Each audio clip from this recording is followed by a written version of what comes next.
Hey, welcome to another one of my videos. Today you find me in yet another Maltese little town. This place, Mosta. How should I say it? Mosta? Is that how you say it, Maltese people? Mosta. Not like Mostar in Bosnia. Despite the view being amazing, this is Mosta. Although some of the same people would have tread in the same footsteps. The Carthaginians came through here, the Romans came through here, the Phoenicians came through here. This little valley. I'm over a bridge. So this is our starting point, this beautiful scenic valley. Given how green it is, there's a bit of water down here. We're going to head up this main street. Seems like a very indescript but busy street, but it seems to be, from my perceptions on the map, pretty much the main thoroughfare when it comes to Mosta.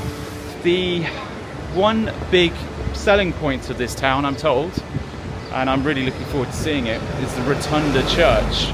Now, the Rotunda Church, beautiful, beautiful church from what I've seen, because I drove past it to get to here. Trying to find a parking space in this town, a little bit difficult. As you can see, there's a lot of traffic. The deal about parking in Malta, if you find a parking spot with a yellow space, it's a limited amount of time. But if you find a white parking space, you see the white parking space just here. I don't know if you can see that. The white parking space, you can park there for as long as you like. So you could effectively park your car, park it overnight, park it for a couple of days if you wanted to, and your car would be perfectly fine. The thing about Malta is most parking is free. There are exceptions to the rule. Private car parks, you do have to pay. All these parking spaces fill up, but the problem is Malta is filling up with a lot of cars, and if you come here during peak summer, trying to find a parking space is very problematic. I have to say, the Maltese are some of the best parallel parkers I've borne witness to. Now, it helps the fact that most Maltese have these little cars. This is an Igo. This is a similar car to what I've been driving. Really nice, nippy cars, easy to park. And that's the important thing. You want a car that, one, can slip into the narrow roads, because there are a lot of narrow roads. You don't want to get clipped by one of the many amazing public buses in Malta. You want to be able to slide past without losing your deposit on your rental car. But it definitely feels like I'm getting into the CBD. And look, another reason there are so many cars in Malta these days. A car dealership. 3 floors of cars to get yourself your Igos or your latest BMWs or VW Golfs. It seems to have top quality cars, local UK and Japanese cars galore there. And this is interesting. This is something I've noticed across all Maltese towns. You notice the fact that there's a random petrol station. It looks like a convenience store. Like in most towns that would be an off license or a newspaper shop. The combination of the drinks, you can buy your chocolate, your drinks, but you can also get your petrol. Just like that. There's no sort of like massive petrol station on the edge of town. You can basically go onto the main high street and get some petrol. Maybe a little bit dangerous, but that's how the Maltese like it, I think. Now you can sense it's getting very, very busy. This is, what time is it? The time is 11:34 on a weekday, so all of these people aren't tourists like myself or travelers. They are going about their daily business. Let me just adjust the camera. They're going about their daily business. Possibly some ladies are buying their lingerie. Valentine's Day, maybe. Christmas celebrations, birthdays. There's always a need for that, I guess. And even this one has a sale on. More lingerie. The Maltese like their lingerie, it seems. But you can see the traffic isn't moving that fast in this town. I've been walking beside this bus now for a while, mostly because it looks like there's some roadworks going on ahead. In terms of shops, ladies type shops, lingerie, some more brasseries in here. It's not going to blow your socks off shopping in Malta. The best shops are probably the ones in Valletta, that you can buy a little tuxedo for your little chaps. Yeah, so the main reason to visit Mosta, oh look, there's another one over here. It's not the reason to visit, but look, another petrol station just sat out on the main street. This one's Laguna Sega filling station. Maybe Sonic the Hedgehog fills up there. Sonic the Hedgehog? And then right in front of me, which I'll show you in a moment, is a gas delivery man. It's also a very common fuel in Malta. You want your cooking gas, you often have to have it delivered. They don't tend to have pipes flowing through the underground like you would have in major cities. Here, you've got to buy them, and they will deliver them to your door, and then you've got gas for your cooking, maybe for your heating. I can smell chicken. Yeah, we're now walking past a kebab shop, and there's a chicken shop over here. Westernization is blighting Malta. Well, not westernization, globalization is blighting Malta. See, like I say, it's not going to wow you, blow your socks off when it comes to the shopping in Malta. I'm not much of a shopper anyway, but I'm hoping that what is ahead of us is going to blow your socks off, because it's the Rotunda Church. It's got one of the biggest freestanding domes in all of the world. Hang on, I'm going to get past this police station. Policeman here. This policeman is very kindly directing the traffic. Or is he just a traffic cop? Leza. Maybe he's not a cop. But the reason being is a big crane up ahead of us causing a lot of traffic. One of the nice things about being in Malta, you're constantly reminded of its past. We've got British telephone boxes. I kind of like that. I think everyone needs a British telephone box. Unlike in London, where these generally smell of urine, some of them have defibrillators, but most of them just have postcards from ladies of the night. Here, they're quite clean in comparison. The Maltese, because it's not such a degenerate society like what London has become. Just admiring this politician here. Freddie Nicola, politician from 1939 to 2011. Yeah. It's a social service. He's a social service, is he? Yeah. Is he a good man? Oh yes, he was very good. Frate Michalle. He was on the side of the Labour Party. Ah, so he was for the people. Pardon? He was for the people, he was for the workers. Yes, for the workers. So He was helped he- a lot of people. Oh, got it. And his son, he is Yeah. for the tourism. I forgot his son name, but we can't left his surname because like his dad. I think Carl Michalle. He was a good man as well, or is he still in power? Yes, he is still alive. His son, Yeah. he's for the tourism. Wow, okay. Well, I love the way he dresses. This one, He dresses well. They don't dress like that anymore, do they? No. He's a well-dressed man, but Yeah. he's also good. He didn't see he was a good No, man. he wasn't. There was even his son. Are you going to go inside the church? No. Why? You want to go to see the bomb? I'm going to go inside. Yes. Then there is also the screen, Yeah. and which language you want. I'm in English, Italian, French. You press the button, Yeah. and you can see the whole story, how it happens, the bomb. How it happens? I'm going to get involved. It's thank you. Because 12 o'clock maybe they close. I'm Oh, not really? sure. Oh, I better get I'm in not there. sure. I better But get- then open in the afternoon again. I better get I it. don't want to keep you. That's okay. Thank you for stopping. I appreciate it. And thank you. Have a good day. It's the same. So we get to see there one of the politician, unlike many politicians around the world. He's loved by that lady, and I say he's a very sharply dressed individual. Well, a Labour politician who sticks up for workers' rights, unlike the Labour politicians in the UK who stick up for global geo NWO puppet master interests. With the odd exception, Tony Benn, past Tony Benn. I'd like to see a statue of Tony Benn in England.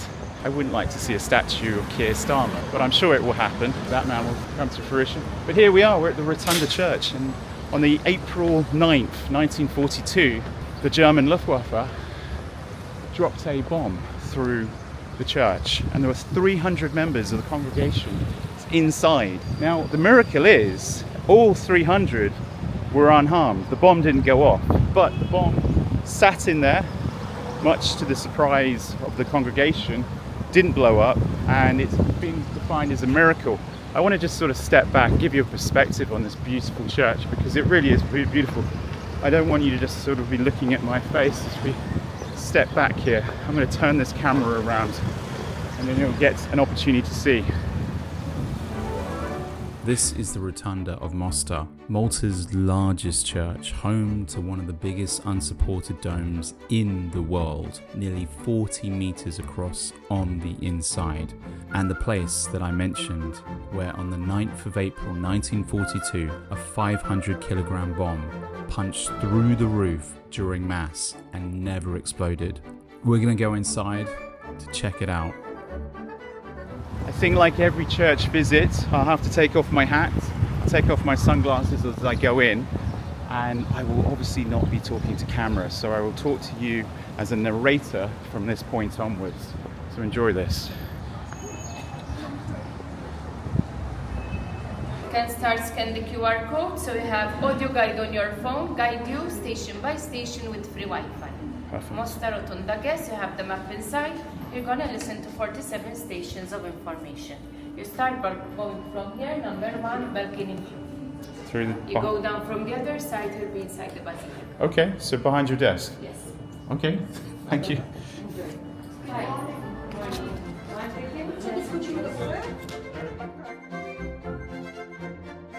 Well, this wasn't the way I expected to come in. We're gonna go up anyway. The staircase is steep and tight, cut from the same local limestone as the rest of the building. Every visitor who wants the proper view has to climb it. No lift, no shortcuts. It takes you to the roof.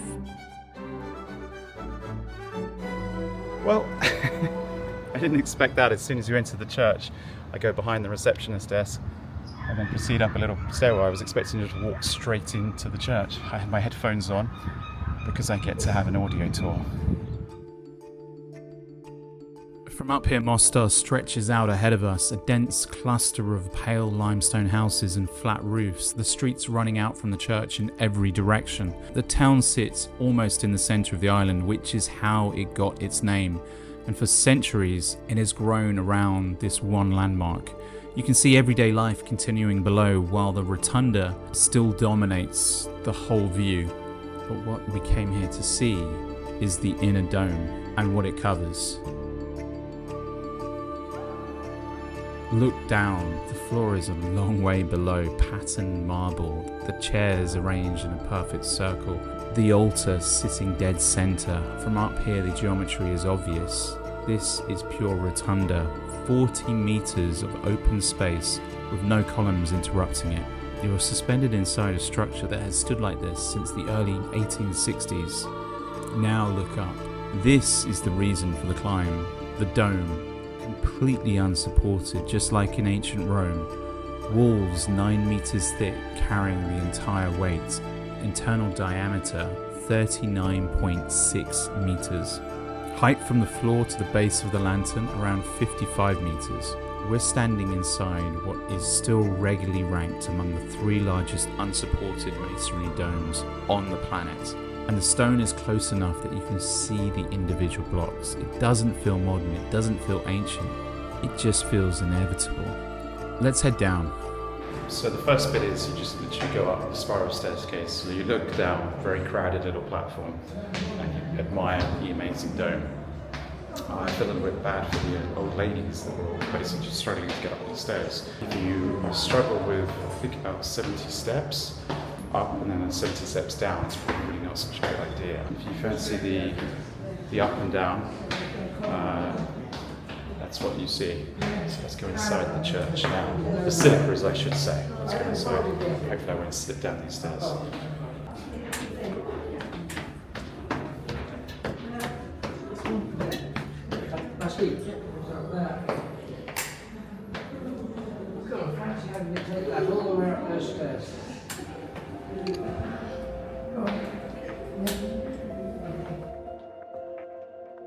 Once we're back on the floor, the perspective flips. The height becomes something you feel in your neck. Light falls from the high windows across the blue and gold decoration. The quiet in here is the kind that makes people lower their voices without thinking. This building was never meant to be modest. By the early 19th century, the old parish church, a Renaissance building designed by Tommaso Dingley in the early 1600s, had become too small for the growing town. The people of Mosta wanted something that would dominate the skyline, and they got it. The design came from Giorgio Grognet de Vassé. He wasn't a formally trained architect. He studied for his priesthood, served as a military engineer with the French in Egypt, and spent years in deep classical antiquity. He even published a book arguing that Malta was the lost island of Atlantis.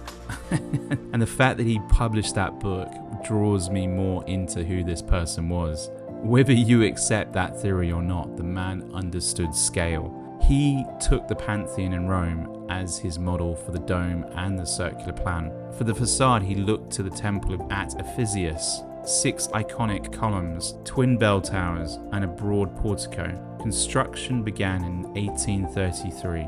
They built the new church around the old one, so the town never lost its place of worship. For nearly 30 years, the people of Mosta worked on it, paid labour mixed with voluntary labour on Sundays and public holidays. Men, women and children hauling stones and mixing mortar. The whole project cost around £21,000, a huge sum for a Maltese town at the time, raised largely by the community itself.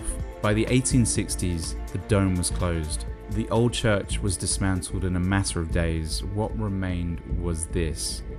And then came the afternoon that fixed this place in Maltese memory. The 9th of April 1942. Malta was under daily attack. At that stage of the war, the island was the most heavily bombed place on earth. Around 4:40 in the afternoon, several hundred people were inside this church for prayer. The air raid warning had sounded, but they stayed. 3 bombs fell in Mosta that day. 2 struck the church and failed to explode. The third, a 500-kilogram high explosive bomb, punched straight through the dome, bounced off one of the upper walls and landed on the floor. Glass exploded outward, stone and plaster rained down. The bomb itself just lay there, unexploded. Not a single person was killed. Not by the blast that never came, not by the falling debris, not by the shattered glass. The congregation walked out. Local accounts still mention that the candles on the altar were still burning. The bomb was defused by the British Royal Engineers team and dumped in the sea. A full-size replica sits in the sacristy now. Just to give you some idea on the size, imagine this dropping through into the dome as people are sat there, the crash, the obscene sound, the fear, and yet they came out unharmed. That's quite remarkable, really. People still stand in front of it the way you stand in front of something that almost ended a story and then didn't. You can talk about faulty fuses or manufacturing defects or pure statistical luck. The people of Mosta have never needed the argument. For them, the building itself became the proof, raised by volunteers' hands over 3 decades, protected when it should have been destroyed, still standing with the impossible dome holding the sky. In 2018, it was elevated in the rank of minor basilica. The official title feels almost secondary. The real title was already written into stone on that April afternoon in 1942. Standing here, you understand why coming here is just so worth it, why climbing those spiral stairs has to be done. From the balcony, you see pure geometry, 40 meters of open space. Walls 9 meters thick, a dome that has needed no pillars for more than 160 years. From the floor you feel the weight of the story, and somewhere between the two you realize this isn't just a church that survived a bomb. It's a church that was built by people who refused to build anything smaller than their belief. And then those same people watch that belief hold when everything else is falling around them. That is the Rotunda of Mosta.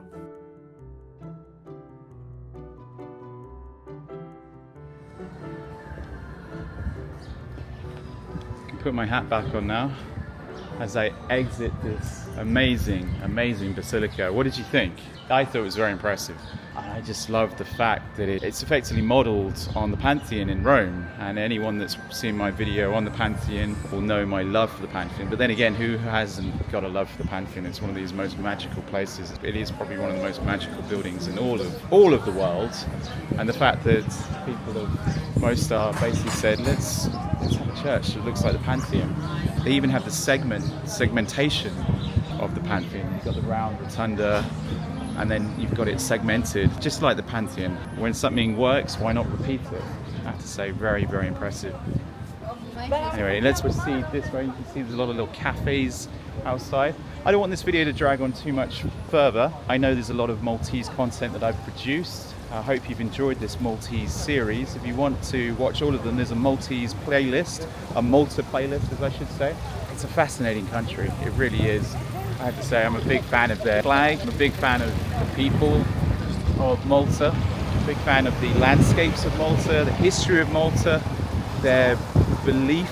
It's a wonderful, wonderful country. So if you get an opportunity to visit, don't be averse to visiting in the off season because it's just as sunny. I need my shades, otherwise I start squinting. And I've got a little bit more of Mosta to explore.